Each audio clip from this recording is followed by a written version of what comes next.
Capítulo 2. Penas y goces futuros. La nada. Vida futura. 958. ¿Por qué el hombre tiene instintivamente horror a la nada? Porque la nada no existe. 959. ¿De dónde viene al hombre el sentimiento instintivo de la vida futura? Ya lo hemos dicho, antes de su encarnación, el espíritu conocía todas esas cosas y el alma conserva un recuerdo vago de lo que sabe y ha visto en su estado de espíritu. En todas épocas el hombre se ha ocupado de su porvenir de ultratumba y esto es muy natural.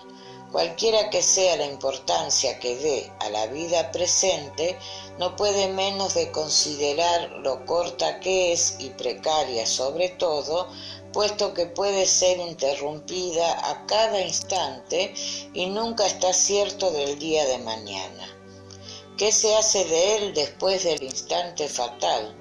La cuestión es grave, pues no se trata de algunos años, sino de la eternidad. El que debe pasar largos años en un país extraño se ocupa de la posición que en él tendrá.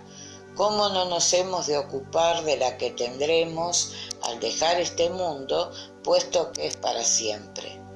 La idea de la nada tiene algo que repugna a la razón. El hombre más despreocupado durante su vida, al llegar al momento supremo, se pregunta lo que va a ser de él e involuntariamente espera. Creer en Dios sin admitir la vida futura sería un contrasentido. El sentimiento de una existencia mejor se encuentra en el foro interior de todos los hombres, y Dios no lo puede haber puesto allí en vano. La vida futura implica la conservación de nuestra individualidad después de la muerte. ¿Qué nos importaría, en efecto, sobrevivir a nuestro cuerpo si nuestra esencia moral debiera perderse en el océano de lo infinito? Para nosotros serían las mismas consecuencias que la de la nada. Intuición de las penas y goces futuros. 960. ¿De dónde procede la creencia que en todos los pueblos se encuentra de las penas y recompensas futuras?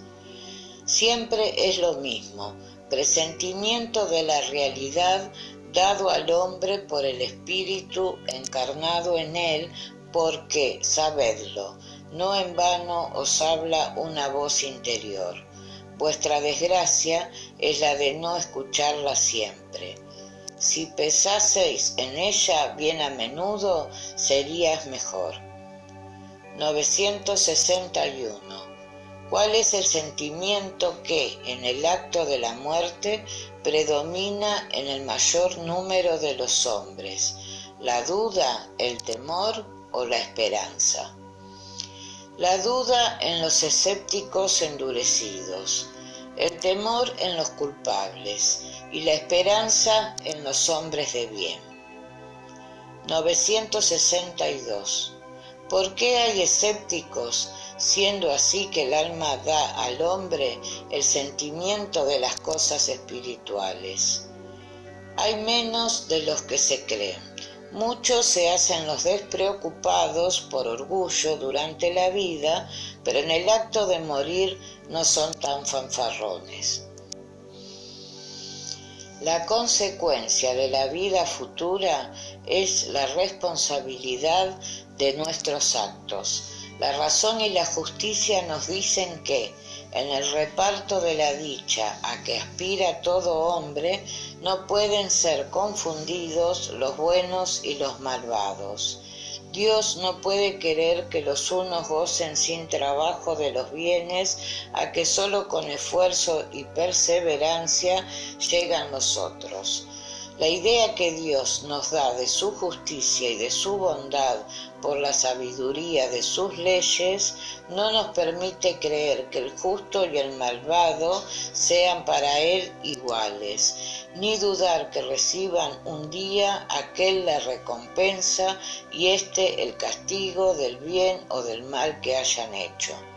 Y por esto el sentimiento innato que tenemos de la justicia nos da la intuición de las penas y recompensas futuras.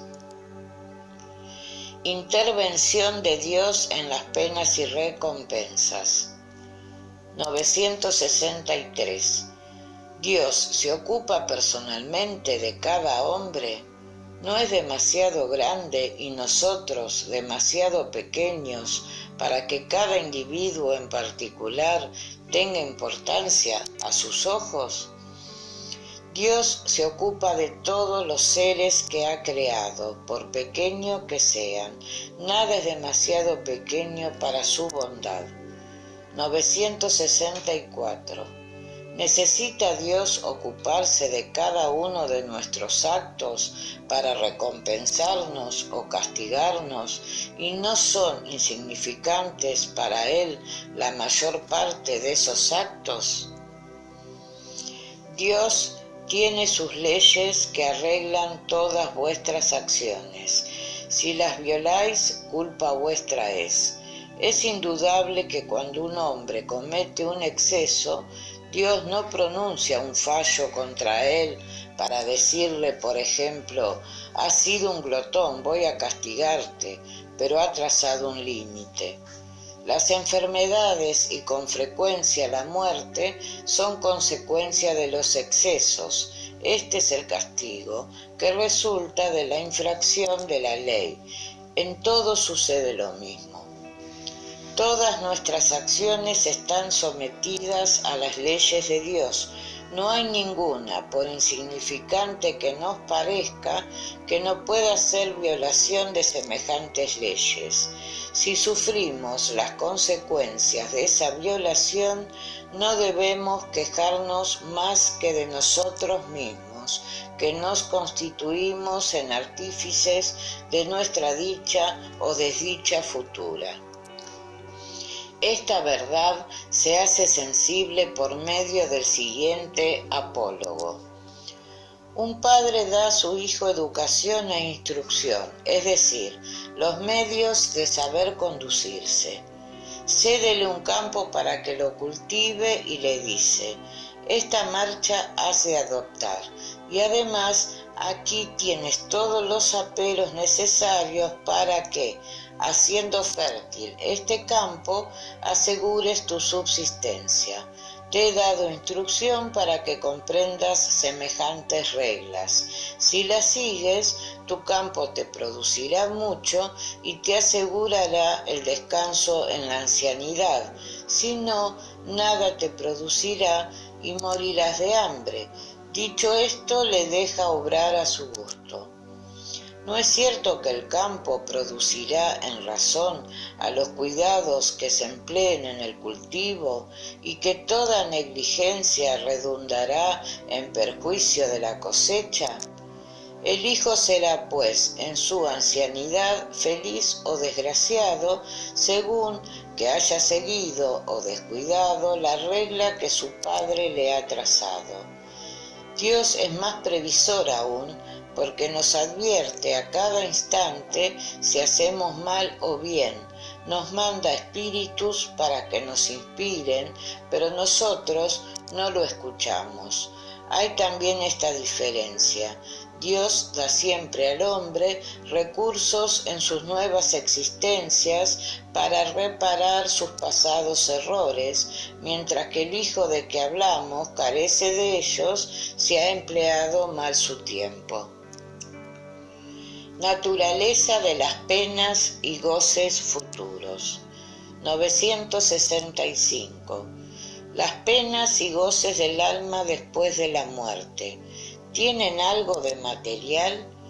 No pueden ser materiales, puesto que el alma no es materia, el sentido común lo dice. Esas penas y goces nada tienen de carnal y sin embargo son 1000 veces más agudas de las que experimentáis en la tierra, porque el espíritu, una vez desprendido, es más impresionable. La materia no embota ya sus sensaciones. 966. ¿Por qué se forma a menudo el hombre una idea tan grosera y tan absurda de las penas y goces de la vida futura? Inteligencia no bastante desarrollada aún. ¿Comprende el niño como el adulto? Por otra parte, depende también de lo que se le ha enseñado. En esto es donde se hace necesaria la reforma. Vuestro lenguaje es muy incompleto para expresar lo que está fuera de vosotros. Han sido necesarias comparaciones y vosotros habéis tomado por realidades esas imágenes y figuras. Pero a medida que el hombre se ilustra, su pensamiento comprende las cosas que no puede expresar su lenguaje. 967. ¿En qué consiste la felicidad de los espíritus buenos?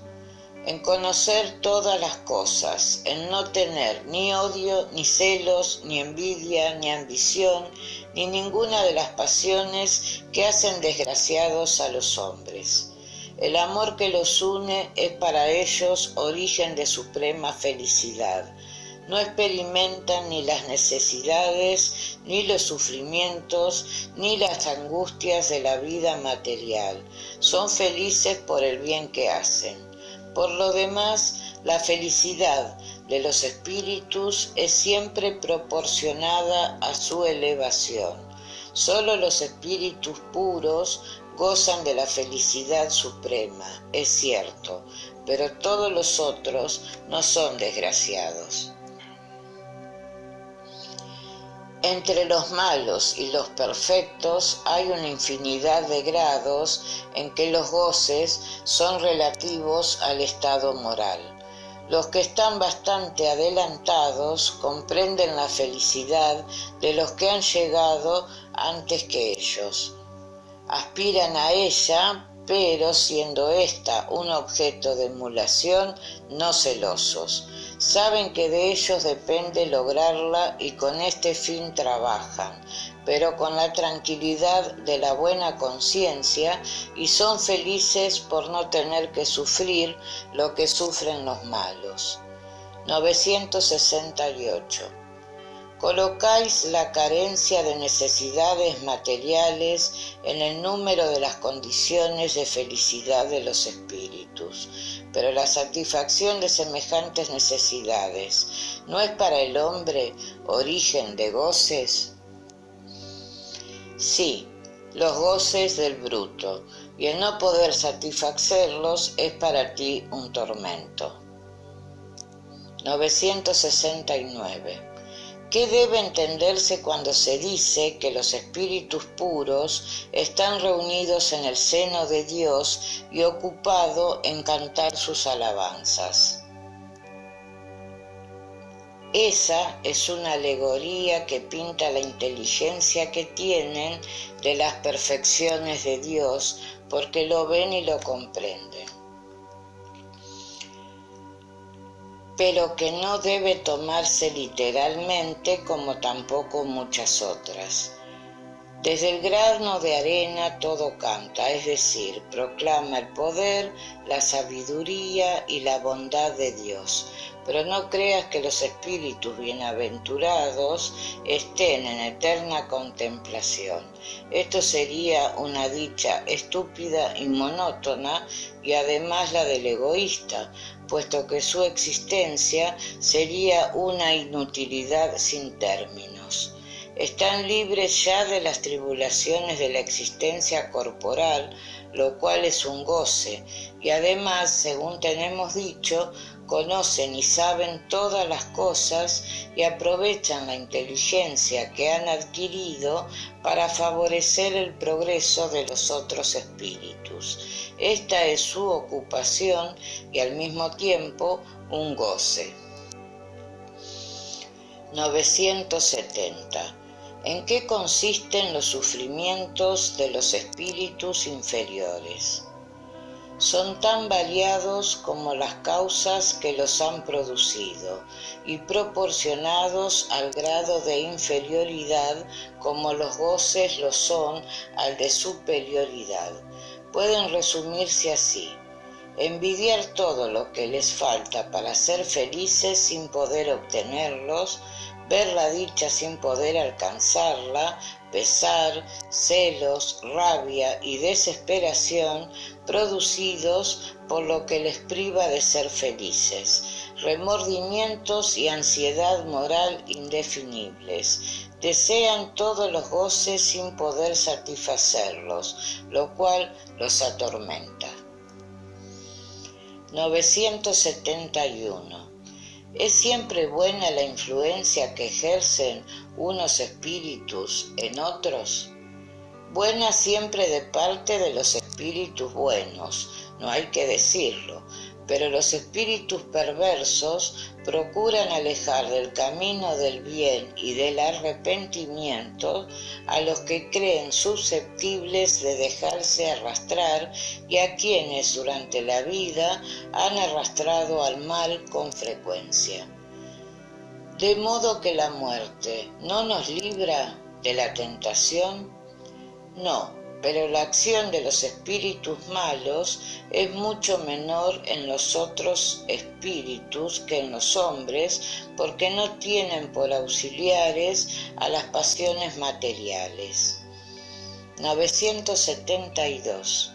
¿De qué medio se valen los espíritus malos para tentar a los otros no teniendo el auxilio de las pasiones?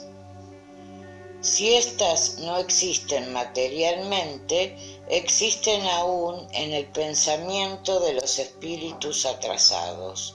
Los malos fomentan esos pensamientos, arrastrando a sus víctimas a los lugares donde se les presenta el espectáculo de esas pasiones y de todo lo que puede excitarlas. Pero, ¿de qué sirven semejantes pasiones, pues que no tienen otro objeto real? Esto es cabalmente su suplicio. El avaro ve oro que no puede poseer, el licencioso orgías en las que no puede tomar parte, y el orgulloso honores que codicia y no puede disfrutar. 973. ¿Cuáles son los mayores sufrimientos que pueden experimentar los espíritus? No hay descripción posible de los tormentos morales con que son castigados ciertos crímenes. El mismo que los experimenta tendría trabajo en daros una idea de ellos, pero el más horrible indudablemente es la creencia de estar eternamente condenado. El hombre se forma, según el estado de su inteligencia, una idea más o menos elevada de las penas y goces del alma después de su muerte. Mientras más se desarrolla la inteligencia, más se depura y se desmaterializa aquella idea. Comprende las cosas desde un punto de vista más racional y cesa de tomar literalmente las imágenes del lenguaje figurado. La razón más ilustrada, demostrándonos que el alma es un ser del todo espiritual, nos dice por lo mismo que no puede ser afectada por las impresiones que sólo en la materia obran, mas no se sigue de aquí que esté exenta de sufrimientos ni que no reciba castigo por sus faltas.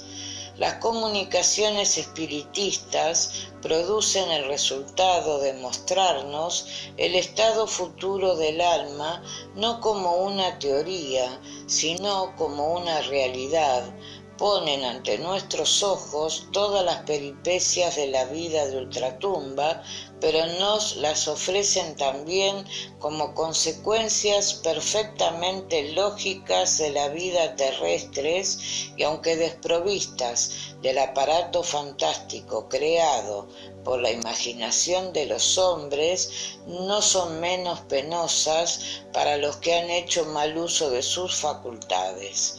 La diversidad de semejantes consecuencias es infinita, pero en tesis general puede decirse: cada uno es castigado por donde ha pecado.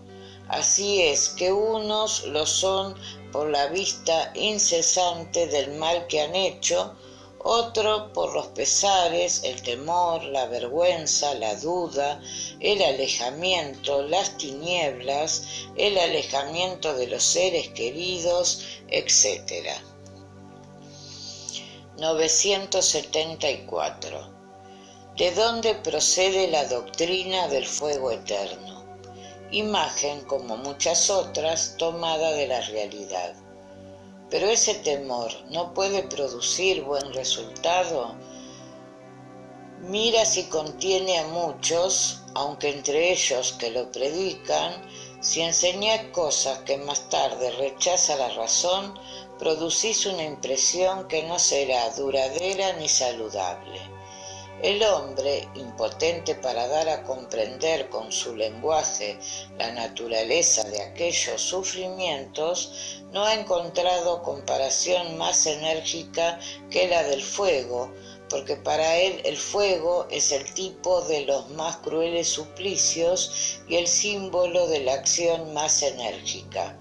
Por esta razón, la creencia en el fuego eterno se remonta a la más alta antigüedad, y los pueblos modernos la han heredado de los antiguos. Por esta razón también dice en su lenguaje figurado el fuego de las pasiones, abrazarse de amor, de celos, etc. 975. ¿Los espíritus superiores comprenden la dicha del justo? Sí, y esto es lo que origina su suplicio, porque comprenden que están privados de ella por culpa suya. Por esto el espíritu, separado de la materia, aspira a una nueva existencia corporal, porque cada existencia, si la emplea bien, puede abreviar la duración de aquel suplicio. Entonces es cuando elige las pruebas por cuyo medio podrá expiar sus faltas, porque sabedlo bien, el espíritu sufre por todo el mal que ha hecho o cuya causa voluntaria ha sido, por todo el bien que hubiera podido hacer y no hizo, y por todo el mal que resulta del bien que no ha hecho. El espíritu errante no tiene ya velo, está como fuera de la bruma y ve lo que le aleja de la dicha, sufriendo entonces más porque comprende cuán culpable ha sido. Para él no existe ya ilusión, sino que ve la realidad de las cosas. El espíritu errante abarca por una parte todas sus existencias pasadas y por otra ve el porvenir prometido y comprende lo que le falta para llegar a él. Tal como un viajero que ha llegado a la cumbre de la montaña ve el camino recorrido y el que le falta que recorrer para llegar a término. 976. La presencia de los espíritus que sufren ¿no es para los buenos causa de aflicción? ¿Y qué viene entonces a ser su dicha estando perturbada? No es aflicción, puesto que saben que el mal concluirá, ayudan a los otros a mejorarse y les tienden la mano. Esta es su ocupación y un goce cuando obtienen buen resultado. Concíbese esto de los espíritus extraños e indiferentes, pero el espectáculo de los pesares y sufrimientos de aquellos a quienes han amado en la tierra, ¿no perturba su dicha? Si no presenciaran esos sufrimientos, sería porque os fueran extraños después de la muerte. La religión os dice que las almas os ven, pero consideran vuestras aflicciones desde otro punto de vista, pues saben que esos sufrimientos son útiles a vuestro progreso, si los soportáis con resignación. Aflígense, pues, más de la falta de valor que os detiene que de los sufrimientos en sí mismos, que solo son pasajeros. 977. No pudiendo los espíritus ocultarse recíprocamente de sus pensamientos, y siéndoles conocidos los actos de la vida, parece que el culpable está perpetuamente ante su víctima. No puede ser de otro modo, el sentido común lo dice. La divulgación de todos nuestros actos reprensibles y la perpetua presente de los que de ellos han sido víctimas son un castigo para el culpable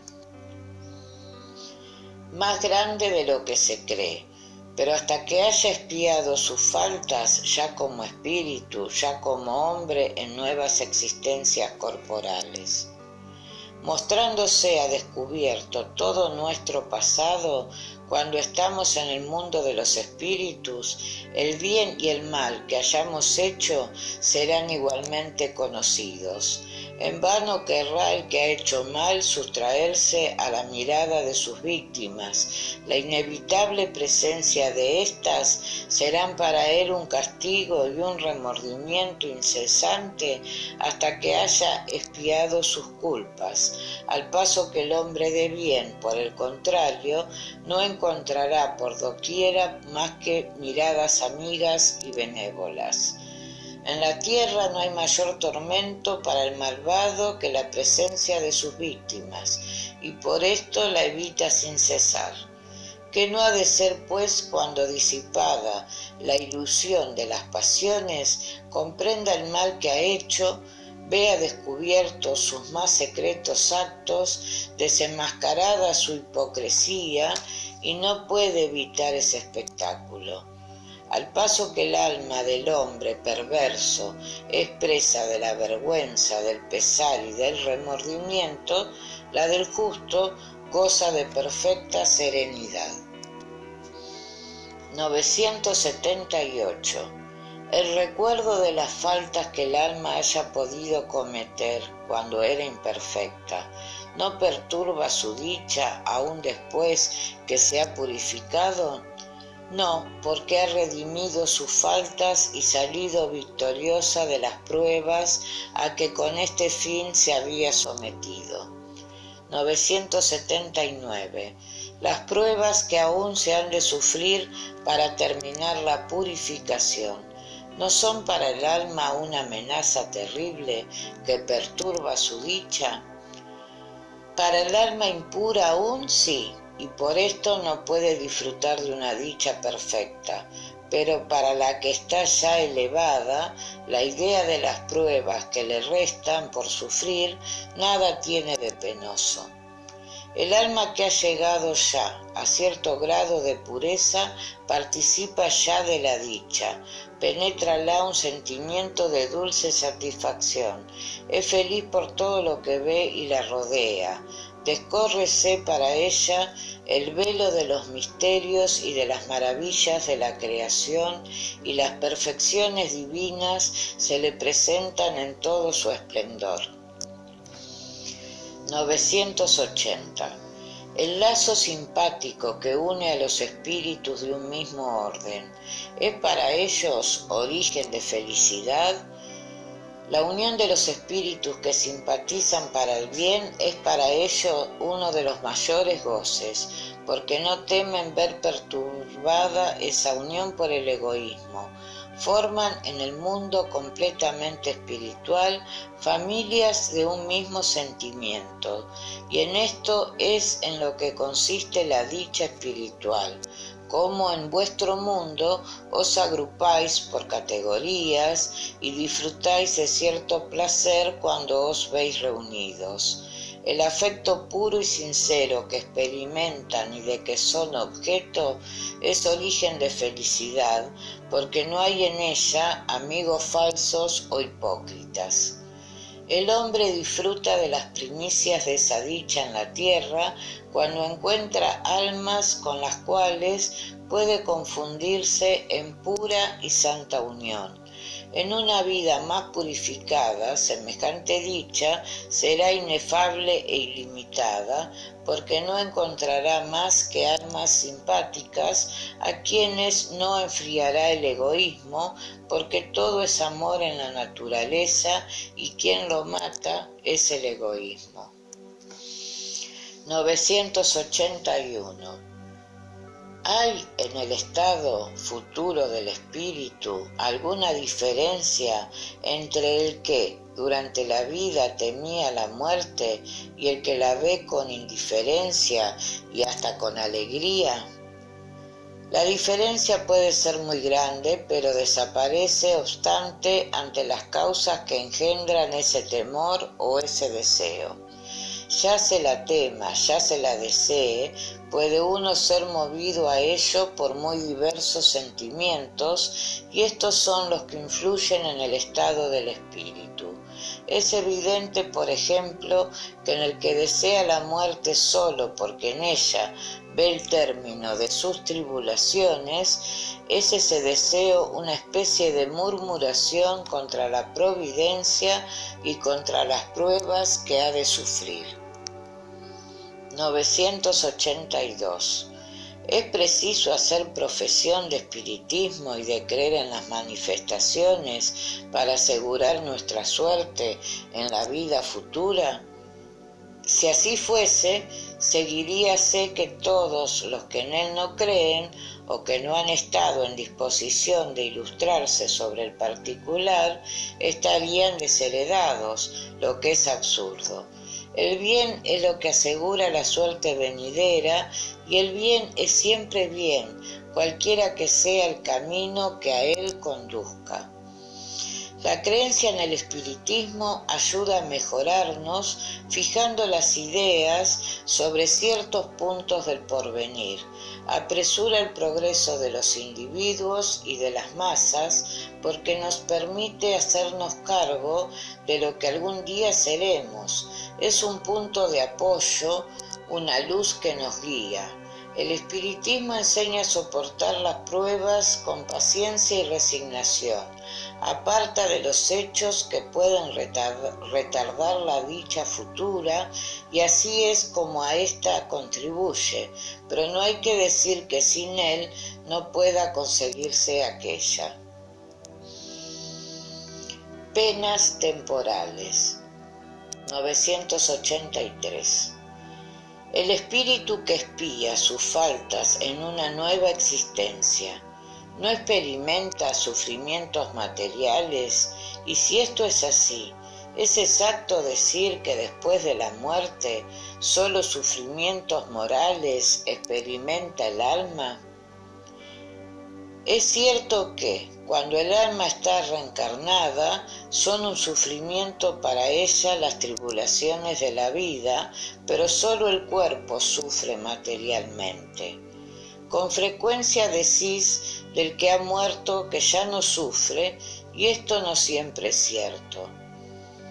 Como espíritu no experimenta dolores físicos, pero según las faltas que haya cometido, puede sentir dolores morales más agudos, y en una nueva existencia puede ser más desgraciado aún. El mal rico pedirá limosna siendo presa de todas las humillaciones, y el que abusa de su autoridad y trata a sus subordinados con desprecio y dureza, se verá obligado a obedecer a un amo más duro aún que lo que fue él.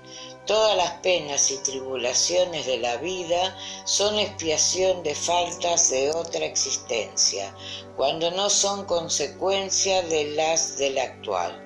Cuando dejéis este mundo, lo comprenderéis. El hombre que se cree feliz en la tierra porque puede satisfacer sus pasiones es el que menos esfuerzos hace para mejorarse. A menudo espía desde esta vida esa dicha efímera, pero indudablemente la espiará en otra existencia de todo punto material. 984. Las vicisitudes de la vida ¿son siempre castigo de faltas actuales? No, ya hemos dicho que son pruebas impuestas por Dios o escogidas por vosotros mismos en estado de espíritu y antes de vuestra encarnación para espiar las faltas cometidas en otra existencia, porque nunca las infracciones a las leyes de Dios y sobre todo a la ley de justicia quedan impunes. Si no es en esta vida, necesariamente será en otra, y por esta razón el que para vosotros es justo es a menudo castigado por su pasado. 985. La reencarnación del alma en un mundo menos grosero ¿es una recompensa? Es consecuencia de su purificación, porque a medida que los espíritus se depuran, se reencarnan en mundos más y más perfectos hasta que se hayan desprendido de toda clase de materia y lavado de todas sus manchas para gozar eternamente de la felicidad de los espíritus puros en el seno de Dios. En los mundos en que es menos material la existencia, las necesidades son menos groseras y menos vivos todos los sufrimientos físicos. Los hombres no sienten las malas pasiones que, en los mundos inferiores, siembran la enemistad entre ellos. Careciendo de motivo de odio y celos, viven pacíficamente porque practican la ley de justicia, de amor y de caridad y no sienten los disgustos y cuidados que engendran la envidia, el orgullo y el egoísmo y que atormentan nuestra existencia terrestre. 986. El espíritu que ha progresado en su existencia terrestre ¿puede reencarnarse en el mismo mundo? Sí, si no ha podido cumplir su misión y él mismo puede pedir terminarla en una nueva existencia, pero entonces no es una expiación. 987. ¿Qué se hace del hombre que, sin hacer mal, no hace, empero, nada para sacudir el yugo de la materia? Puesto que ningún paso da hacia la perfección, debe empezar una existencia de la clase de la que ha terminado. Permanece estacionario, y he aquí cómo puede prolongar los sufrimientos de la expiación.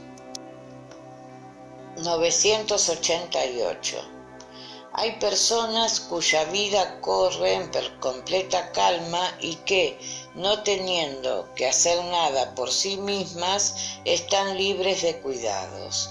Esa existencia feliz prueba que nada tienen que expiar de otra anterior. ¿Conocés muchos de esos? Si lo crees, te engañás, pues solo aparente es con frecuencia la calma. Pueden haber escogido semejante existencia, pero cuando la terminan, se aperciben de que no les ha servido para progresar, y entonces, como el perezoso, sienten el tiempo que han perdido. Sabed que solo por medio del trabajo puede el espíritu adquirir conocimientos y elevarse. Si se duerme en la incuria, no progresa. Aseméjase a aquel que necesita trabajar, según vuestras costumbres, y que se pone a pasear o se acuesta con la intención de no hacer nada. Sabed también que cada uno habrá de dar cuenta de la inutilidad voluntaria de su existencia. Esa inutilidad es siempre fatal para la dicha venidera. La suma de esta está en razón de la suma del bien que se ha hecho, y la del mal está en razón del mal y de las desgracias causadas. 989. Hay gentes que sin ser positivamente malas hacen desgraciados a todos los que la rodean por su carácter. ¿Qué les resultará de ello? Ciertamente que esas gentes no son buenas y espiarán con el espectáculo de aquellos a quienes han hecho desgraciados, lo que será para ellos un reproche. En otra existencia, además, sufrirán lo que han hecho sufrir. Expiación y arrepentimiento. 990. ¿Tiene lugar el arrepentimiento en estado corporal o espiritual? En estado espiritual, pero puede también tener lugar en el corporal cuando comprendáis bien la diferencia entre el bien y el mal. 991. ¿Qué consecuencia produce el arrepentimiento en estado espiritual? El deseo de una nueva encarnación para purificarse. El espíritu comprende las imperfecciones que le privan de ser feliz y por esto aspira a una nueva existencia en que podrá expiar sus faltas. 992. ¿Qué consecuencia produce el arrepentimiento en estado corporal? Progresar desde la vida presente si hay tiempo de reparar las faltas. Cuando la conciencia acusa y señala una imperfección, puede uno siempre mejorarse. 993. ¿No hay hombres que solo tienen el instinto del mal y son inaccesibles al arrepentimiento? Te he dicho que se ha de progresar incesantemente. El que en esta vida solo tiene el instinto del mal, tendrá el del bien en otra, y por esto renace muchas veces, porque es preciso que todos progresen y alcancen el objeto, los unos en más tiempo, los otros en menos, según su deseo. El que solo tiene el instinto del bien está ya purificado, porque ha podido tener el del mal en una existencia anterior. 994. El hombre perverso que no ha reconocido sus faltas durante la vida, ¿las reconoce siempre después de la muerte? Sí, las reconoce siempre, y entonces sufre más, pues siente todo el mal que ha hecho o del que ha sido causa voluntaria. El arrepentimiento, sin embargo, no siempre es inmediato. Hay espíritus que se obstinan en el mal camino a pesar de sus sufrimientos, pero tarde o temprano reconocerán el falso camino en que se han internado y vendrá el arrepentimiento.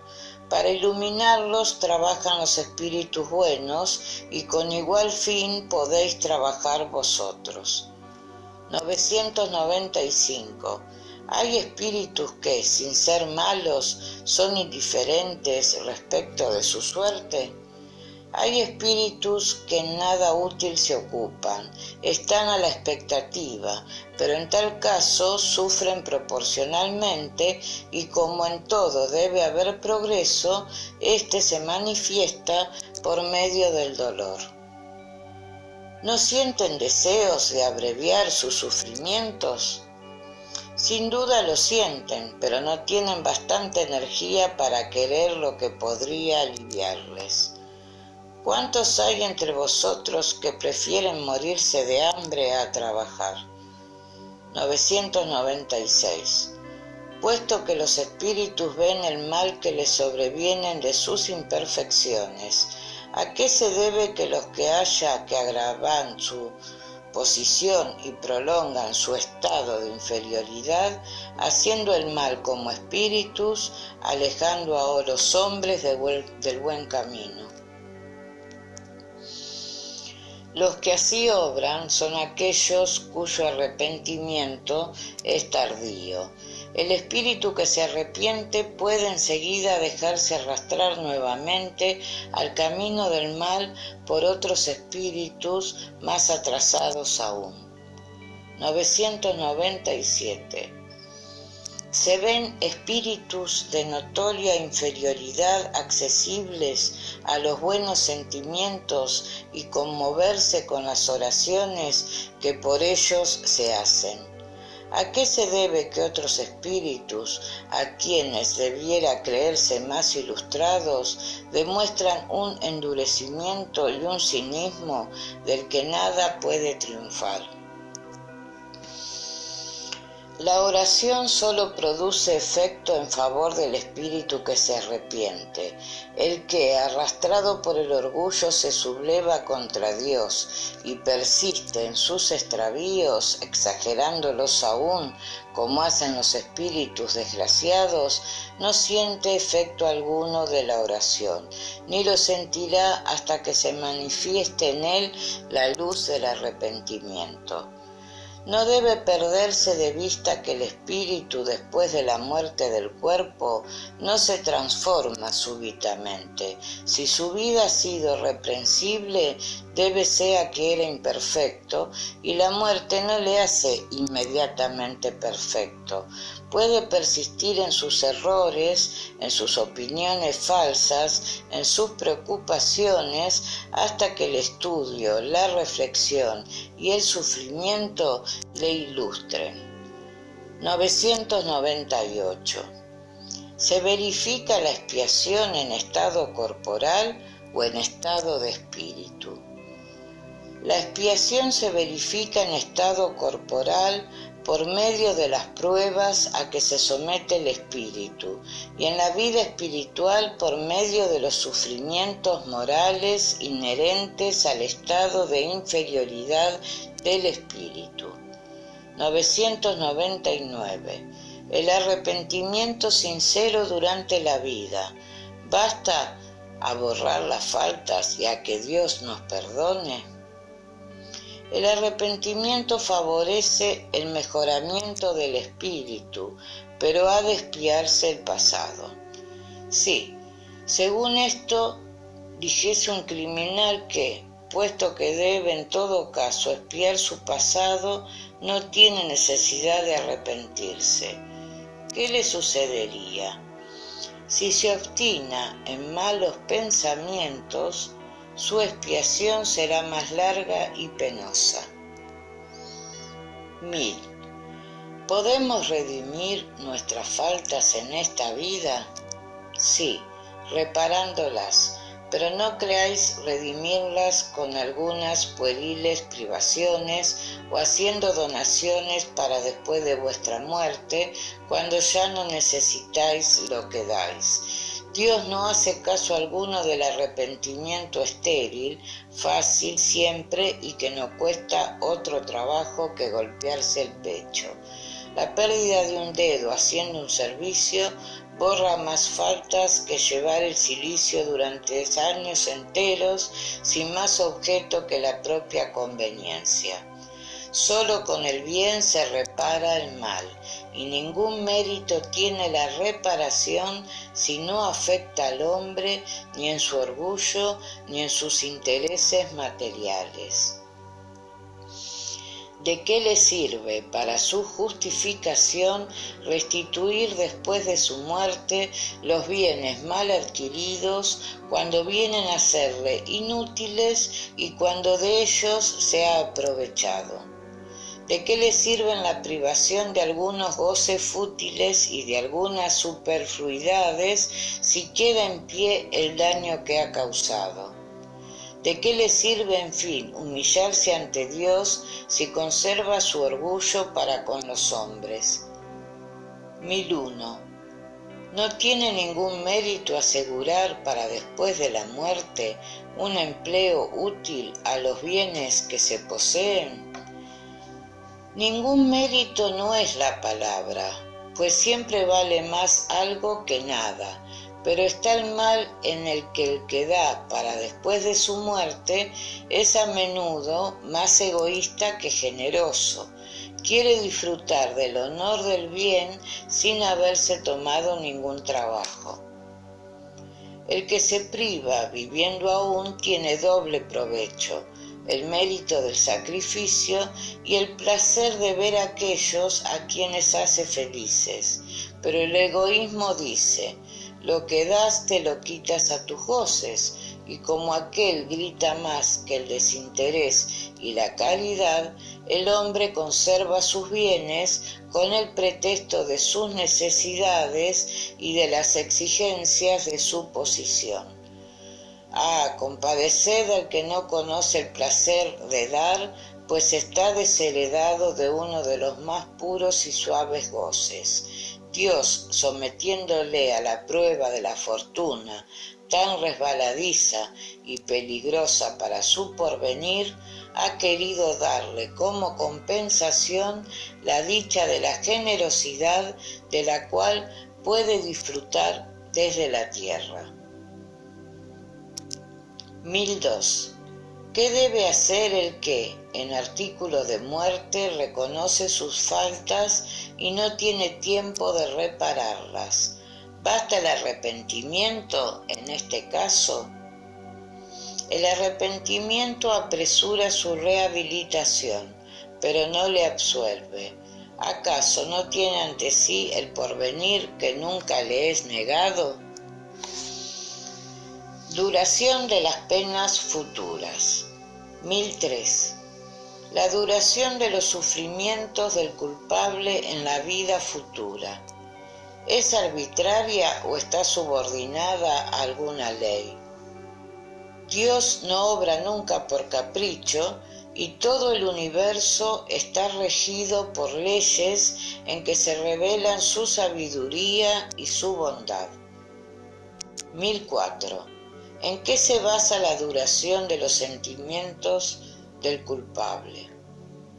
En el tiempo necesario para su mejoramiento, siendo el estado de sufrimiento o de felicidad proporcional al grado de purificación del espíritu, la duración y naturaleza de sus sufrimientos dependen del tiempo que emplea en mejorarse.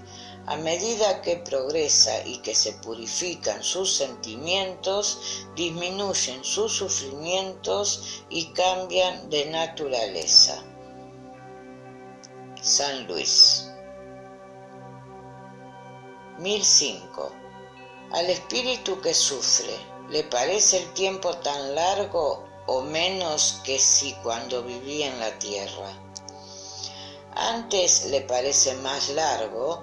Para él no existe sueño, solo para los espíritus que han llegado a cierto grado de purificación se borra, por decirlo así, el tiempo ante el infinito. 1006. ¿Puede ser eterna la duración de los sufrimientos del espíritu? Sin duda, si fuese eternamente malo, es decir, que si nunca hubiese de arrepentirse y mejorarse, sufriría eternamente. Pero Dios no ha creado seres para que se consagren a perpetuo mal. Creólos únicamente sencillos e ignorantes, y todos deben progresar en un tiempo más o menos largo según su voluntad. Esta puede ser más o menos tardía, como hay niños más o menos precoces, pero tarde o temprano se despierta por la irresistible necesidad que experimenta el espíritu de salir de su inferioridad y de ser feliz.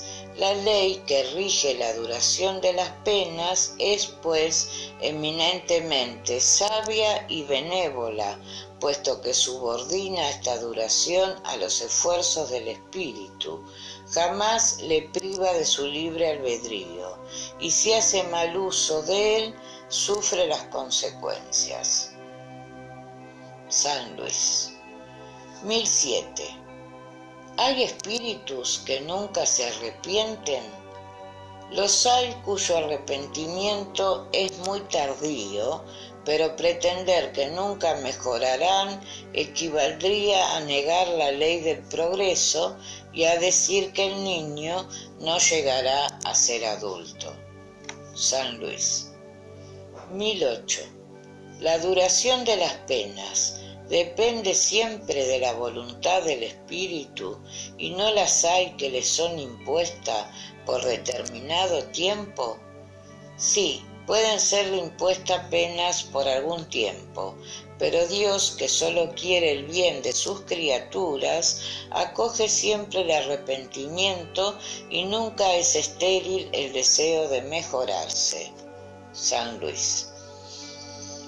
1009. Según esto, ¿nunca serán eternas las penas impuestas? Interrogad a vuestro sentido común, a vuestra razón, y preguntaos si no sería la negación de la bondad de Dios una condenación perpetua por algunos momentos de error. ¿Qué es en efecto la duración de la vida más que fuese de 100 años comparada con la eternidad? Eternidad, ¿comprendéis bien esta palabra? Sufrimientos, torturas sin fin y sin esperanza por algunas faltas. ¿No rechaza vuestro juicio semejante pensamiento? Que los antiguos vieran en el Señor del universo un Dios terrible, celoso y vengativo, se comprende. En su ignorancia atribuyeron a la divinidad las pasiones de los hombres. Pero no es ese el Dios de los cristianos que coloca el amor, la caridad, la misericordia y el olvido de las ofensas en el número de las principales virtudes, y podría carecer él de las cualidades que ha constituido sus deberes. ¿No es contradictorio atribuirle la bondad infinita y la infinita venganza? Decir que ante todo es justo y que el hombre no comprende su justicia, pero ésta no excluye la bondad, y no sería bueno si condenase a penas horribles perpetuas al mayor número de las criaturas. ¿Pudiese haber impuesto a sus hijos la justicia como una obligación si no les hubiese dado medios para comprenderla? Por otra parte, el hacer depender la duración de las penas de los esfuerzos del culpable para mejorarse, ¿no es la sublimidad de la justicia unida a la bondad? En esto consiste la verdad de las palabras siguientes: a cada uno según sus obras. San Agustín. Dedicaos por todos los medios que estén a vuestro alcance a combatir, a anonadar la idea de las penas eternas, pensamiento blasfematorio de la justicia y de la bondad de Dios, origen más fecundo que otro alguno de la incredulidad, del materialismo y de la indiferencia que han invadido a las masas desde que su inteligencia ha empezado a desarrollarse. El espíritu, próximo a ilustrarse, aunque solo estuviese desbrozado, advierte muy pronto esa monstruosa injusticia. Su razón la rechaza y rara vez entonces deja de comprender en el mismo ostracismo a la pena que le subleva y al Dios a quien la atribuye. De aquí los males innúmeros que han descargado sobre vosotros y para los cuales venimos a traeros remedio.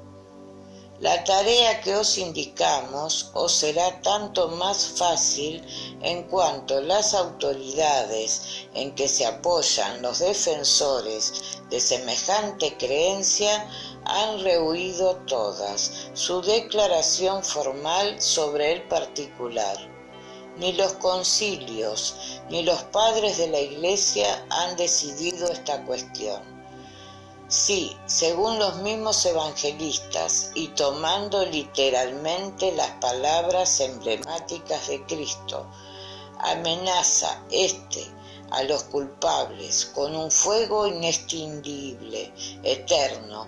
Nada hay en esas palabras que pruebe que los haya condenado eternamente.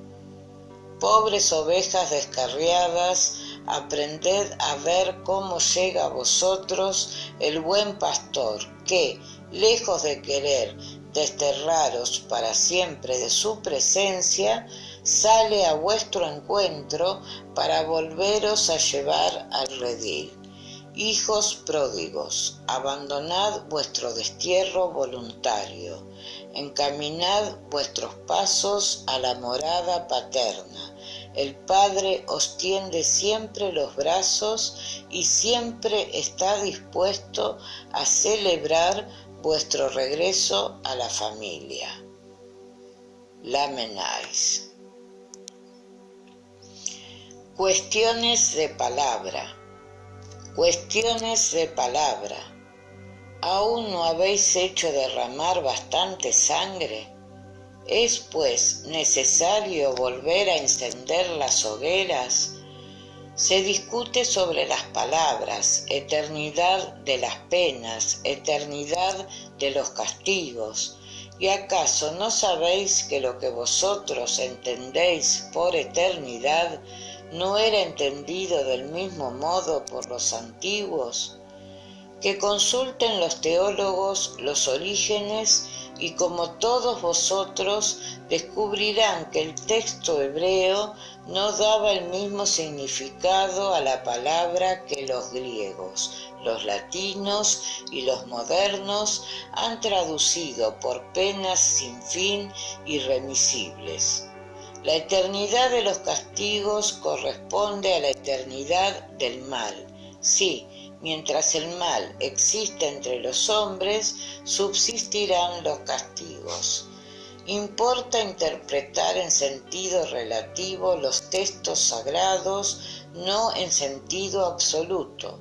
Que llegue un día en que todos los hombres vistan, por medio del arrepentimiento, la toga de la inocencia, y ese día concluirán los gemidos y el rechinar de dientes. Cierto que vuestra razón es limitada, pero tal como es un regalo de Dios, y con ayuda de esa razón no hay un solo hombre de buena voluntad que comprenda de otra manera la eternidad de los castigos. Eternidad de los castigos. Sería, pues, preciso admitir que el mal será eterno, pues, de no ser así, necesario sería negarle el más precioso de sus atributos, el poder soberano, porque aquel no es soberanamente poderoso que puede crear un elemento destructor de sus obras. Humanidad, no fijes tus tristes miradas en las profundidades de la tierra para hacer castigos en ellas. Llora, espera, espía y refúgiate en la idea de un Dios íntimamente bueno, poderoso en absoluto y esencialmente justo. Platón. Gravitar hacia la unidad divina, he aquí el objeto de la humanidad. 3 cosas son necesarias para lograrlo: la justicia, el amor y la ciencia. 3 le son opuestas y contrarias: la ignorancia, el odio y la injusticia. Pues bien, en verdad os digo que faltáis aquellos 3 principios, comprometiendo la idea de Dios con la exageración de su severidad.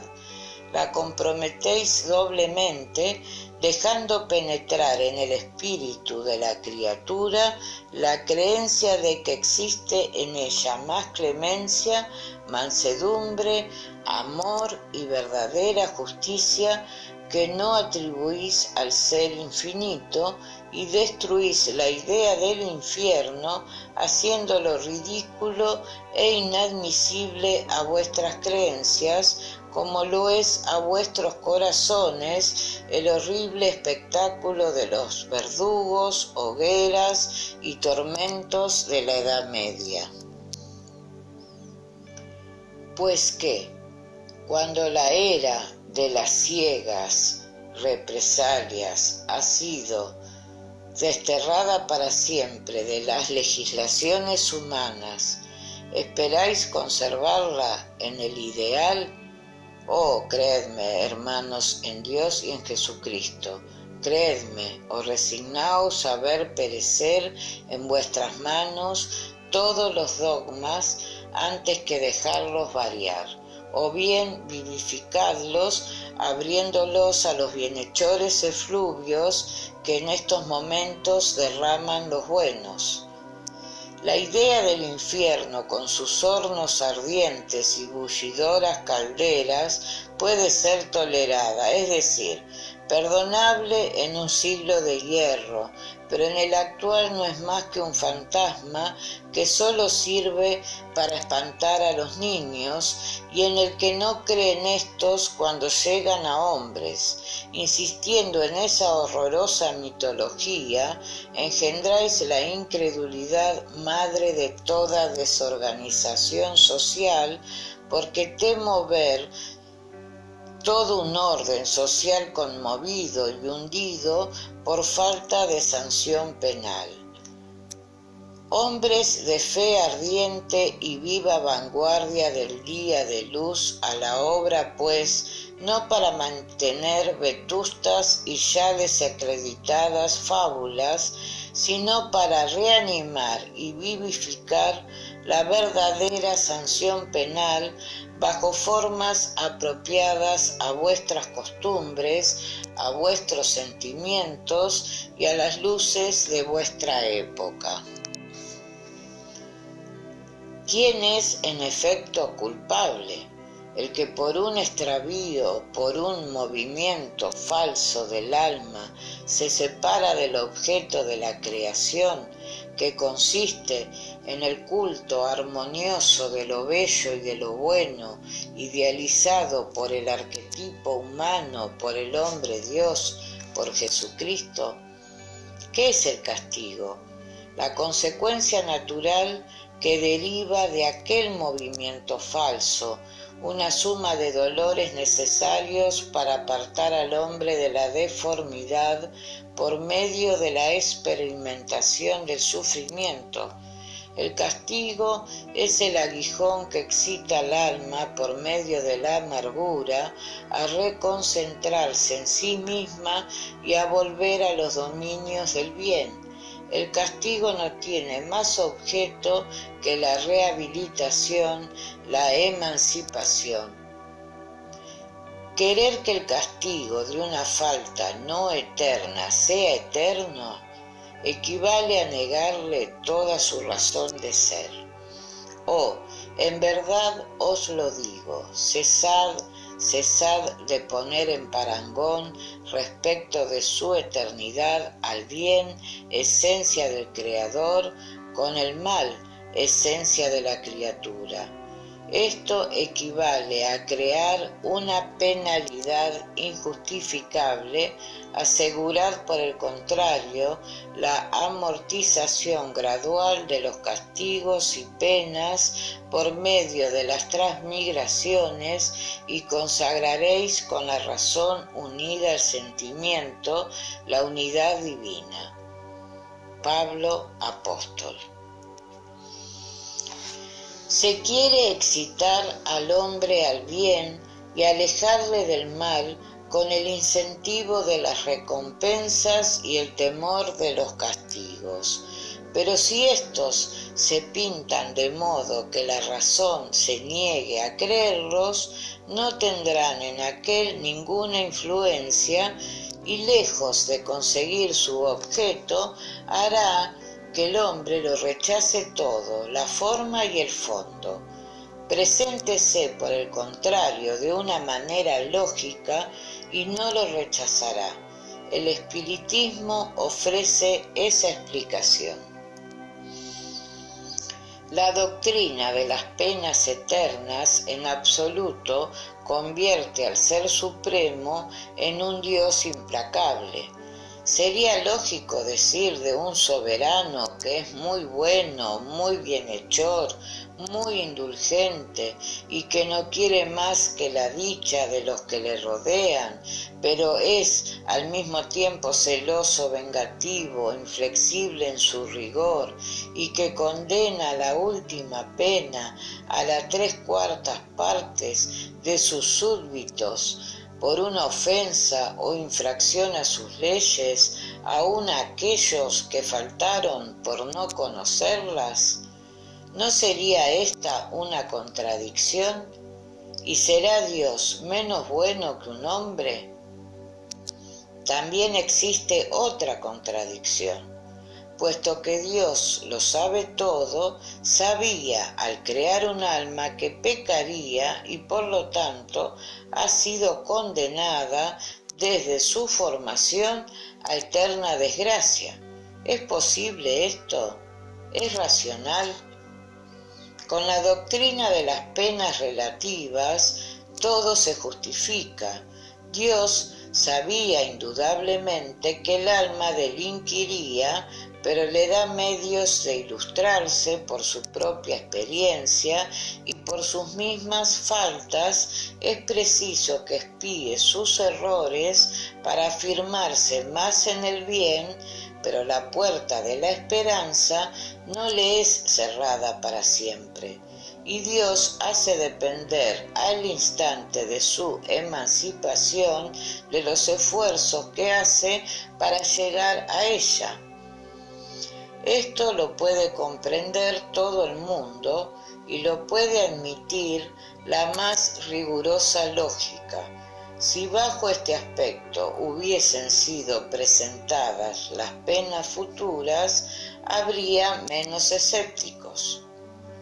La palabra eterno se emplea a menudo figuradamente en el lenguaje vulgar para indicar una cosa de larga duración y cuyo término no se prevea, aunque se sepa perfectamente que ese término existe. Decimos, por ejemplo, los hielos eternos de las altas montañas, de los polos, aunque sabemos, por una parte, que el mundo físico puede tener un fin, y por otra, que el estado de esas regiones puede cambiar por la dislocación normal del eje o por un cataclismo. La palabra eterno en este caso no quiere decir perpetuo hasta el infinito. Cuando sufrimos una larga enfermedad, decimos que nuestro mal es eterno. Qué extraño, pues, que espíritus que sufren hace ya años, siglos, hasta millares de años, digan otro tanto. No olvidemos sobre todo que, no permitiéndoles su inferioridad ver el término del camino, creen que han de sufrir siempre y que esto es un castigo para ellos. Además, la doctrina del fuego material, de las hogueras y de los tormentos copiados del tártaro del paganismo, está hoy completamente abandonada por la alta teología y solo en las escuelas se dan como verdades positivas esos horribles cuadros alegóricos por personas más celosas que ilustradas, en lo que proceden equivocadamente porque, recuperadas de su terror, aquellas jóvenes imaginaciones podrán engrosar el número de los incrédulos. La teología reconoce hoy que la palabra fuego se emplea figuradamente y debe entenderse de un fuego moral. Los que, como nosotros, han seguido las peripecias de la vida y sufrimientos de ultratumba por medio de las comunicaciones espiritistas, han podido convencerse de que, aunque no son nada materiales, no dejan de ser menos agudos. Bajo el mismo punto de vista de su duración, ciertos teólogos empiezan a admitirlas en el sentido restrictivo más arriba expresado y creen que, en efecto, la palabra eterno puede entenderse de las penas en sí mismas como consecuencia de una ley inmutable y no de su aplicación a cada individuo. El día en que la religión admita esta interpretación, como otras que son también consecuencia del progreso de las luces, se atraerá muchas ovejas descarriadas. Resurrección de la carne. 1010. El dogma de la resurrección de la carne es la consagración del de la reencarnación enseñado por los espíritus. ¿Cómo queréis que no sea así? Sucede con esas palabras lo que con muchas otras, y es que solo parecen absurdas a ciertas personas porque se las toma literalmente y por semejante razón engendran la incredulidad.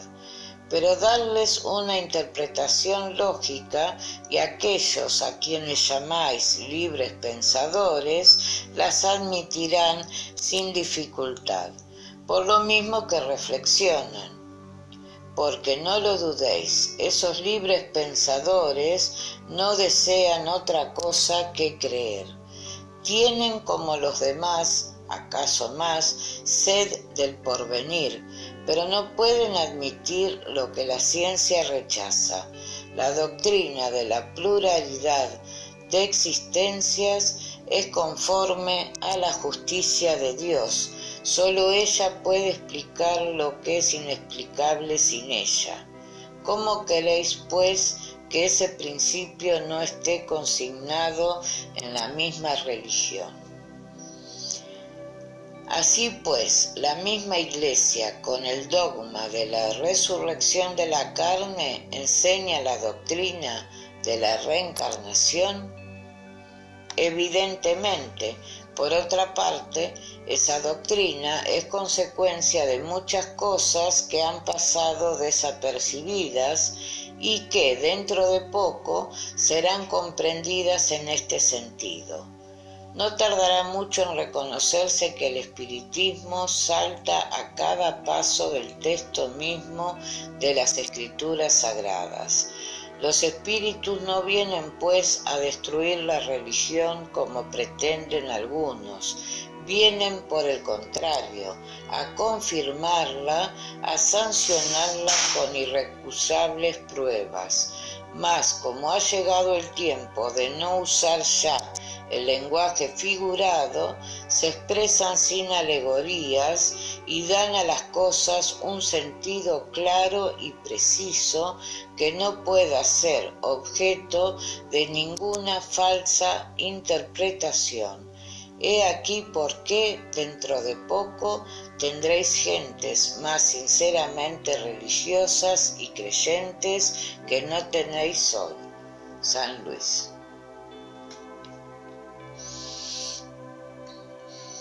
En efecto, la ciencia demuestra la imposibilidad de la resurrección según la idea vulgar.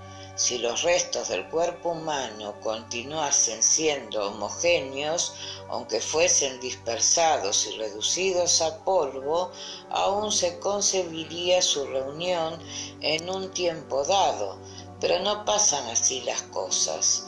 El cuerpo está formado de elementos diversos, oxígeno, hidrógeno, ázoe, carbono, etc. Por medio de la descomposición, estos elementos se dispersan, pero para servir a la formación de nuevos cuerpos. de modo que la misma molécula de carbono, por ejemplo, habrá entrado en la composición de muchos miles de cuerpos diferentes. Hablamos tan solo de los humanos, sin contar todos los de los animales, que tal individuo tiene quizás en su cuerpo moléculas que pertenecieron a los hombres de las edades primitivas, que las mismas moléculas orgánicas que absorbéis en los alimentos provienen quizás del cuerpo de algún individuo a quien habéis conocido, y así sucesivamente. Siendo definida la cantidad de la materia e indefinidas sus transformaciones, ¿cómo cada uno de esos cuerpos podrán reconstituirse con los mismos elementos? Esto envuelve una imposibilidad material. No puede, pues, admitirse racionalmente la resurrección de la carne más que como una figura que simbolice el fenómeno de la reencarnación, y entonces nada en ella repugna a la razón, nada que esté en contradicción con los datos de la ciencia. Verdad es que, según el dogma, la resurrección no ha de verificarse hasta el fin de los tiempos, mientras que, según la doctrina espiritista, tiene lugar cada día, pero ese cuadro del juicio final ¿no es también una grande y bella figura que oculta, bajo el velo de la alegoría, una de esas verdades inmutables para la que no existirán escépticos cuando sea explicada en su verdadero sentido? Medítese bien la teoría espiritista sobre el porvenir de las almas y sobre su muerte a consecuencia de las diferentes pruebas que han de sufrir, y se verá que, exceptuando la simultaneidad, el juicio que las condena o absuelve no es una ficción como creen los incrédulos. Observemos también que es consecuencia natural de la pluralidad de mundos hoy completamente admitida, al paso que, según la doctrina del juicio final, la tierra es el único mundo que se juzga habitado. Paraíso, infierno y purgatorio. 1011. ¿Existe en el universo un lugar circunscrito afecto a las penas y goce de los espíritus según sus méritos? Ya hemos contestado a esta pregunta. Las penas y los goces son inherentes al grado de perfección de los espíritus. Cada uno toma de sí mismo el principio de su propia felicidad o desgracia, y como están por todas partes, ningún lugar circunscrito y cerrado está afecto a uno con preferencia a otro. En cuanto a los espíritus encarnados, son más o menos felices o infelices según que el mundo que habiten estén más o menos adelantado. Así pues, el infierno y el paraíso ¿no existen tales como el hombre se los representa? Esas no son más que figuras. En todas partes hay espíritus, felices o infelices. No obstante, según también hemos dicho, los espíritus de un mismo orden se reúnen por simpatía, pero cuando son perfectos pueden reunirse donde quieran.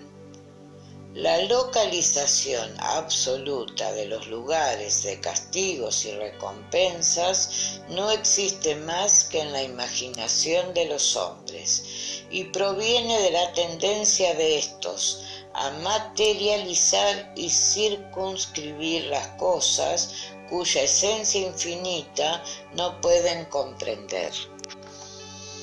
1012. ¿Qué debe entenderse por purgatorio? dolores físicos y morales, el tiempo de expiación. Casi siempre pasáis en la tierra vuestro purgatorio, donde Dios os hace expiar vuestras faltas. Lo que el hombre llama el purgatorio es también una figura por la que debe entenderse no un lugar cualquiera determinado, sino el estado de los espíritus imperfectos que están expiando hasta la purificación completa que ha de elevarlos a la categoría de espíritus bienaventurados. Operándose semejante purificación en las diversas encarnaciones, el purgatorio consiste en las pruebas de la vida corporal. 1013. ¿A qué se debe que espíritus que, por su lenguaje, revelan su superioridad, hayan respondido a personas muy graves respecto del infierno y del purgatorio, conformándose a las ideas vulgarmente aceptadas? Hablan un lenguaje que comprenden las personas que los interrogan. Cuando esas personas están muy afectas a ciertas ideas, no quieren combatirlas bruscamente para no ofender sus convicciones. Si prescindiendo de las condiciones oratorias un espíritu dijese a un musulmán que Mahoma no es tal profeta, sería muy mal recibido. Concíbese que suceda así en espíritus que quieran instruirnos, pero ¿cómo puede ser que espíritus a quienes se ha preguntado acerca de su suerte hayan contestado que sufrían los tormentos del infierno o del purgatorio?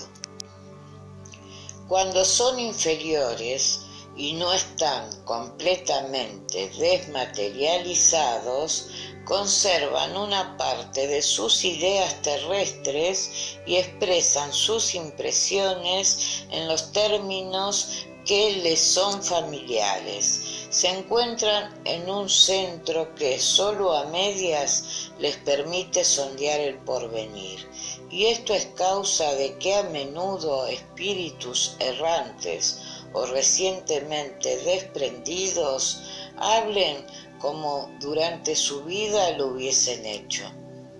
Infierno puede traducirse por una vida de pruebas sumamente penosas, con la incertidumbre acerca de un estado mejor, y purgatorio también por vida de prueba, pero con conciencia de mejor porvenir.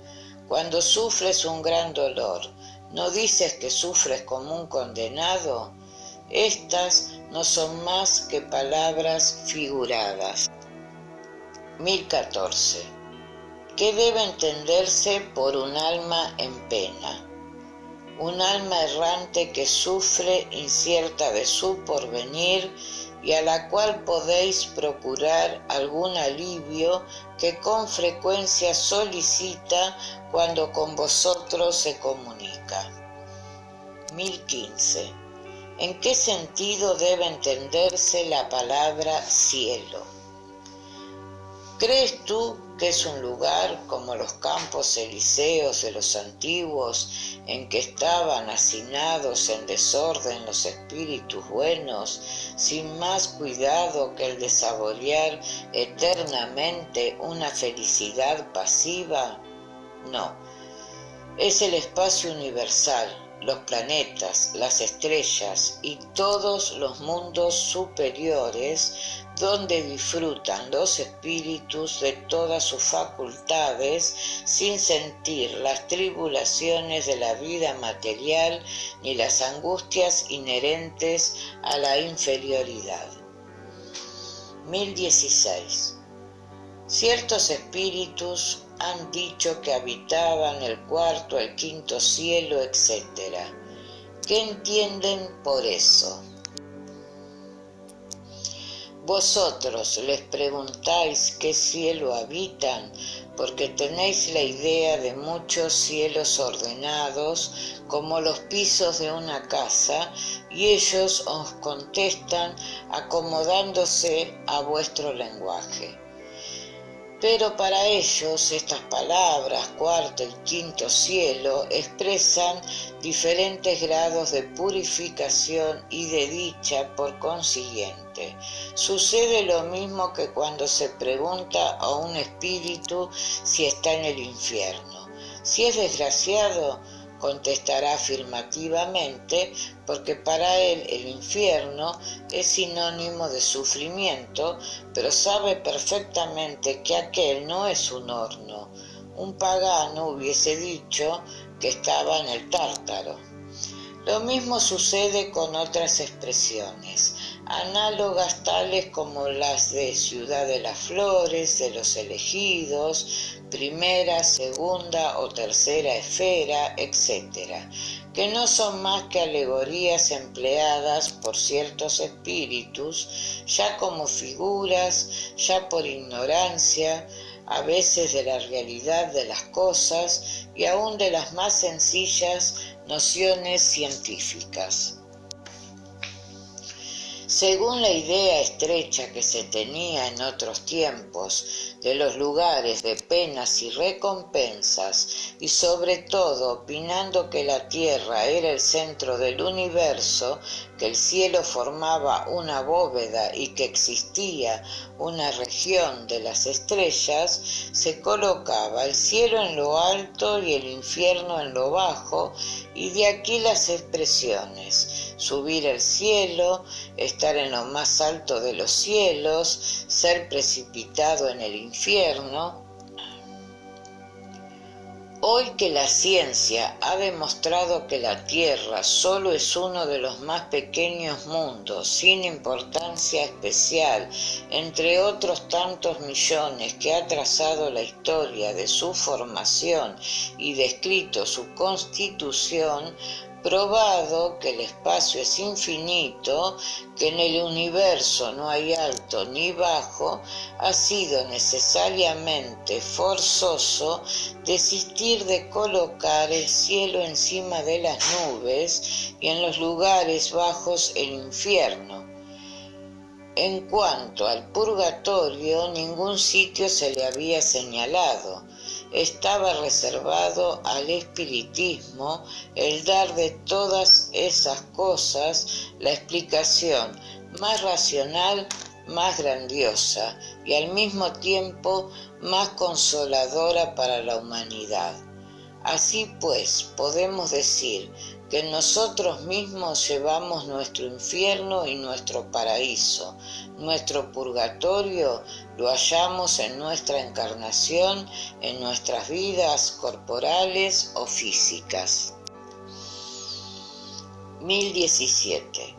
¿En qué sentido deben entenderse estas palabras de Cristo? Mi reino no es de este mundo. Respondiendo así, Cristo hablaba en sentido figurado. Quería decir que no reina más que en los corazones puros y desinteresados, pero los hombres, ávidos de las cosas de ese mundo y apegados a los bienes de la tierra, no están con él. 1018. ¿Podrá establecerse algún día en la tierra el reino del bien?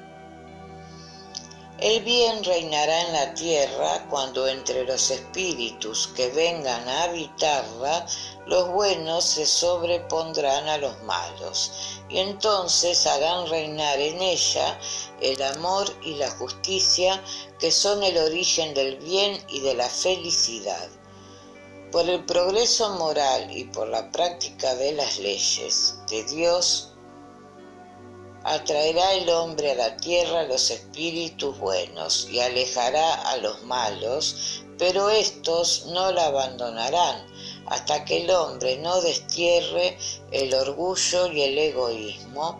La transformación de la humanidad ha sido predicha y vosotros tocáis el momento de aquella que apresuran todos los hombres que favorecen el progreso. La transformación se verificará por medio de la encarnación de los espíritus mejores que constituirán en la tierra una nueva generación. Entonces, los espíritus de los malos, a quienes la muerte hiere diariamente, y todos los que intentan detener la marcha de las cosas, serán excluidos de la tierra porque estarían fuera de su centro entre hombres de bien cuya felicidad perturbarían. Irán a mundos nuevos, menos adelantados, a cumplir misiones penosas donde podrán trabajar para su propio mejoramiento, al mismo tiempo que para el de sus hermanos más atrasados aún. ¿No veis en esa exclusión de la tierra transformada la sublime figura del paraíso perdido, y en el hombre venido a la tierra en semejantes condiciones y llevando consigo mismo el germen de las pasiones y los vestigios de su inferioridad primitiva, la no menos sublime figura del pecado original? El pecado original, desde el punto de vista considerado, arranca de la naturaleza aún imperfecta del hombre, que sólo así es responsable de sí mismo y de sus propias faltas y no de la de sus padres. Vosotros todos, hombres de fe y buena voluntad, trabajad, pues, con celo y ánimo en la gran obra de la regeneración, porque recogeréis centuplicado el grano que hayáis sembrado. Infelices de los que cierran los ojos a la luz, pues se preparan largos siglos de tinieblas y desengaños. Infelices de los que cifran todos sus goces en los bienes de ese mundo, pues sufrirán más privaciones que goces hayan tenido. Infelices sobre todo los egoístas, pues no encontrarán quien les ayude a llevar la carga de sus miserias. San Luis. Conclusión. 1. El que, en materia de magnetismo terrestre, no conociese más que el juguete de los patitos imantados que hacemos funcionar en el agua de una cubeta, comprendería con dificultad que semejante juguete encierra el mecanismo del universo y del movimiento de los mundos. Lo mismo sucede al que de espiritismo no tiene noticia más que del movimiento de las mesas, no ve en él más que una diversión, un pasatiempo social, y no comprende que ese fenómeno tan sencillo y tan vulgar, conocido de la antigüedad y aún de pueblos semisalvajes, puede relacionarse con las más graves cuestiones del orden social. En efecto, para el observador superficial, ¿qué relación puede tener con la moral y con el porvenir de la humanidad una mesa que rueda? Pero cualquiera que reflexione recuerda que de la simple marmita que hierva y cuya cobertura se levanta, marmita que también ha hervido desde la más remota antigüedad, ha nacido el poderoso motor a cuyo beneficio franquea el hombre el espacio y suprime las distancias. Pues bien, vosotros, los que no creéis en nada fuera del mundo material, sabed que de esa mesa que rueda y provoca vuestra desdeñosa sonrisa, ha salido toda una ciencia y la solución de los problemas que ninguna filosofía había podido resolver aún.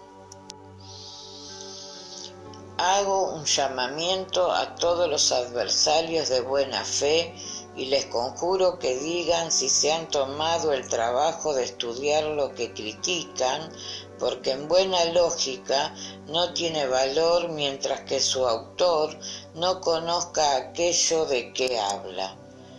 Burlarse de una cosa que no se conoce, que no se ha sondeado con el escalpelo del observador concienzudo, no es criticar, sino hacer prueba de ligereza y dar una pobre idea del juicio propio. De seguro que si hubiésemos presentado esta filosofía como obra de un cerebro humano, hubiera hallado menos desdén y hubiera merecido los honores del examen por parte de los que pretenden dirigir la opinión. Pero procede de los espíritus, qué absurdo, apenas merece que se le eche una mirada, se la juzga por el título, como el mono de la fábula juzgaba la nuez por la cáscara. Si bien os parece hacer abstracción del origen, suponed que este libro es obra de un hombre y decid en vuestra alma y conciencia si después de haberlo leído seriamente encontráis en él asunto de burla. 2. El espiritismo es el adversario más formidable del materialismo, y no es pues de extrañar que tenga por contrario no a los materialistas, pero como el materialismo es una doctrina que apenas se atreven a confesar sus partidarios, prueba de que no son muy fuertes y de que están dominados por la conciencia, se cubren con la capa de la razón y de la ciencia, y cosa rara, aún los escépticos hablan en nombre de la religión que no comprenden, como no comprenden ni conocen el espiritismo. Su punto de vista es especialmente lo maravilloso y lo sobrenatural que no admiten, y estando el espiritismo fundado en lo maravilloso según ellos, no puede ser más que una suposición ridícula. No reflexionan que rechazando sin limitación lo maravilloso y lo sobrenatural, rechazan la religión. En efecto, esta está fundada en la revelación y en los milagros, y ¿qué es la revelación sino comunicaciones extrahumanas? Todos los autores sagrados, desde Moisés, han hablado de esas clases de revelaciones. ¿Y qué son los milagros? Hechos maravillosos y sobrenaturales por excelencia, puesto que en sentido litúrgico son derogaciones de las leyes naturales. Luego, rechazando lo maravilloso y lo sobrenatural, rechazan las mismas bases de la religión. Pero no debemos mirar las cosas desde este punto de vista. No le toca examinar al espiritismo si hay o no milagros, es decir, si Dios ha podido, en ciertos casos, derogar las leyes eternas que rigen el universo, Él concede en este punto toda la libertad de creencia, dice y prueba que los hechos en que se apoyan no tienen de sobrenaturales más que la apariencia. Esos fenómenos son trajes para ciertas gentes porque son insólitos y están fuera de los hechos conocidos vulgarmente, pero no son más sobrenaturales que todos los fenómenos cuya solución da hoy la ciencia y en otra época parecerían maravillosos. Todos los fenómenos espiritistas, sin excepción, son consecuencia de leyes generales. Nos revelan una de las potencias de la naturaleza, potencia desconocida, o mejor dicha, no comprendida hasta hoy, pero que la observación demuestra que está en el orden de las cosas. El espiritismo se apoya, pues, menos que la misma religión en lo maravilloso y lo sobrenatural, y los que por este lado le atacan es porque no lo conocen, y aunque fuesen los hombres más sabios, les diríamos: si vuestra ciencia, que tantas cosas os ha enseñado, no os ha demostrado que es infinito el dominio de la naturaleza, ¿no sois más que sabios a medias? 3. Decís que queréis curar a vuestro siglo de una manía que amenaza invadir el mundo. ¿Preferís que lo fuese por la incredulidad que procuráis difundir? ¿No deben atribuirse a la falta de toda creencia el relajamiento de los lazos de familia y la mayor parte de los desórdenes que animan la sociedad? Demostrando la existencia y la inmortalidad del alma, el espiritismo reanima la fe en el porvenir, alienta los ánimos abatidos y hace que se soporten con resignación las vicisitudes de la vida. ¿Os atrevéis a decir que todo esto es un mal? Dos doctrinas se encuentran frente a frente. La una niega el porvenir, la otra lo proclama y lo prueba. La una no explica nada, la otra lo explica todo y por lo mismo se dirige a la razón. La una es la sanción del egoísmo, la otra da base a la justicia, a la caridad y al amor a los semejantes. La primera se limita a señalar el presente y anonada toda esperanza. La segunda consuela y señala el vasto campo del porvenir. ¿Cuál de entre ambas es la más perniciosa? Ciertas gentes, y aún entre las más escépticas, se hacen apóstoles de la fraternidad y del progreso, pero la fraternidad supone desinterés, abnegación de la propia personalidad con la verdadera fraternidad. El orgullo es una anomalía. ¿Con qué derecho imponéis un sacrificio a aquel a quien decís que cuando muera todo acabará para él, a quien aseguráis que acaso mañana no será más que una máquina vieja descompuesta que arrumbarán?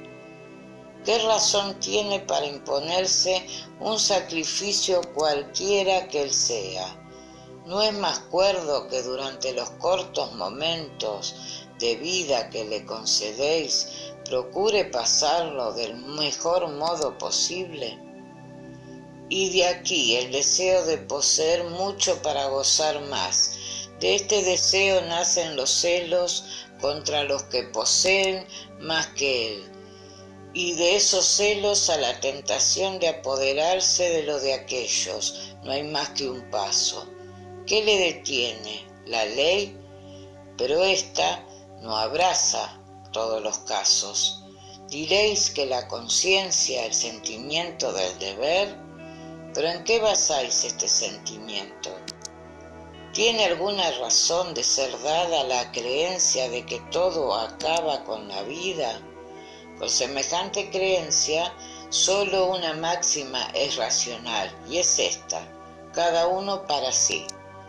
Las ideas de fraternidad, de conciencia, de deber, de humanidad y hasta de progreso no son más que palabras huecas.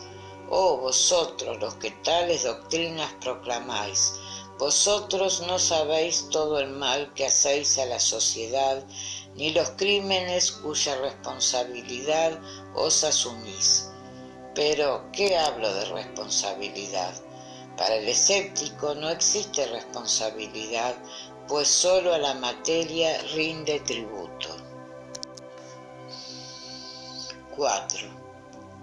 El progreso de la humanidad tiene su principio en la aplicación de la ley de justicia, de amor y de caridad, y esta ley está fundada en la certeza del porvenir. Quitad esta certeza y quitaréis aquella su primera fundamental.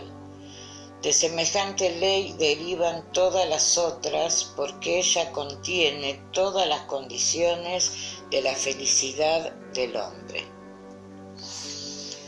Solo ella puede curar las plagas de la sociedad, y el hombre puede juzgar, comparando las edades y los pueblos, cuánto mejora su condición a medida que esa ley se comprende y practica mejor. Si una aplicación parcial e incompleta